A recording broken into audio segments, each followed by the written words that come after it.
The road was empty. The night was cold. And Officer Dale Pruitt had just made the last mistake of his 11-year career. The man sitting in the back of his cruiser wasn't a suspect. He wasn't a criminal. He was a Brigadier General of the United States Army. And in 12 minutes, 43 of his soldiers were going to be standing on this road watching Dale Pruitt's entire life fall apart. Dale Pruitt had been a Harlow County Patrol officer for 11 years. He had never been promoted. 3 boards had passed him over. Not because he lacked experience, but because every supervisor who had ever worked with him wrote the same thing in his evaluations. Poor judgment, poor temperament, dangerous in the field. He had 2 excessive force complaints, 1 racial slur on a recorded stop, and a union that had protected him every single time. That protection had taught him one thing, that there were no consequences for men like him. On a cold February night at 10:22 p.m., Pruitt was parked under an overpass on Route 9 with his lights off, watching the road. When a clean midnight blue Tahoe rolled past him doing 58 and a 55, he saw the driver, a black man, upright posture, composed, and pulled out. Not because of the 3 miles per hour, because of the composure. Brigadier General Marcus Webb was 51 years old and had served the United States Army for 26 years. 3 combat tours, a Silver Star, a career built on discipline, sacrifice, and the kind of calm that only comes from surviving things most people will never face. He was returning from Fort Larson, 40 miles from home, when he saw the lights in his mirror. He did exactly what he always did. Signaled, pulled over smoothly, engine off, window down, both hands at the top of the steering wheel, visible, still deliberate. He had rehearsed this moment more times than he could count. Not because he was a soldier, because he was a black man in America driving alone at night. When Pruitt reached his window and shined a blinding flashlight into his eyes without a greeting, without a reason for the stop, General Webb spoke calmly. "Good evening, officer. Before I reach for anything, I need to inform you that I'm a licensed concealed carry holder and I have a firearm on my right hip." Pruitt's hand went to his own weapon. "Step out of the vehicle." "Officer, I haven't been given a reason for the stop. I am complying fully. May I ask?" "I said step out. Now." General Webb opened the door slowly, stepped out, and stood to his full 6'2" height. "I am Brigadier General Marcus Webb, United States Army. My military identification is in my center console." Pruitt laughed. "Sure you are." Hands on the roof. General Webb placed both palms flat on the cold roof of the Tahoe. Pruitt patted him down, found the holstered Sig Sauer immediately, yanked it free, and set it on the hood. Then he pulled the general's wrist behind his back and snapped the handcuffs on. "You are making a serious mistake," General Webb said quietly. "I am asking you to call your watch commander." "You can ask from the back of my car," Pruitt said, and walked him to the cruiser. Once inside, Pruitt ran the plates on his laptop. The result came back in seconds. Vehicle registered. United States Department of Defense. Fleet asset. Contact duty officer Fort Larson. He stared at the screen. Then he searched the name. Marcus T. Webb. The Federal cross-reference field loaded slowly, then filled the screen. Active duty U.S. Army. Rank, Brigadier General, 07, clearance, top secret/PSI. Do not detain without federal authorization. Pruitt sat on the hood of his cruiser for 14 minutes. He told himself he could manage this. He told himself the man was bluffing. He told himself a lot of things. Then he heard the engines.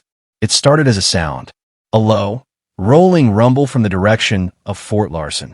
Then headlights, 2, then 4, then a full column of them cresting the hill on Route 9.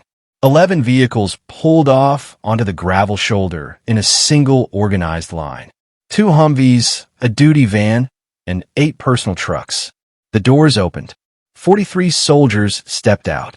They were in a mix of uniforms and civilian clothes, some still pulling on jackets, having left the base the moment the alert came through. They spread into a loose formation on the shoulder of Route 9, behind a scene line, arms at their sides, faces expressionless. Not one of them said a word. Captain Jerome Okafor, General Webb's aide-de-camp, walked to the front of the formation and stopped 5 feet from Pruitt's cruiser. Full uniform, hands clasped behind his back. "Officer, My name is Captain Jerome Okafor, United States Army. I have reason to believe you are detaining Brigadier General Marcus Webb. I am requesting his immediate release." Pruitt stared at 43 soldiers standing in perfect silence in the glare of his own headlights. "This is a law enforcement matter. Step back. I am behind the shoulder line, officer. I am not interfering. I am making a lawful request." Okafor's voice did not waver. "This stop has been reported to the JAG office, Fort Larson Duty Command, and your county dispatch. Your watch commander is already on his way." A black government SUV came fast from the opposite direction and stopped hard behind Pruitt's cruiser. Lieutenant Colonel Diana Reyes stepped out in full uniform, silver oak leaves on her collar, and walked directly to Pruitt. "I am Lieutenant Colonel Reyes, JAG Corps. You are unlawfully detaining a general officer of the United States Army. Release him now or face federal charges for false imprisonment." Pruitt looked at her.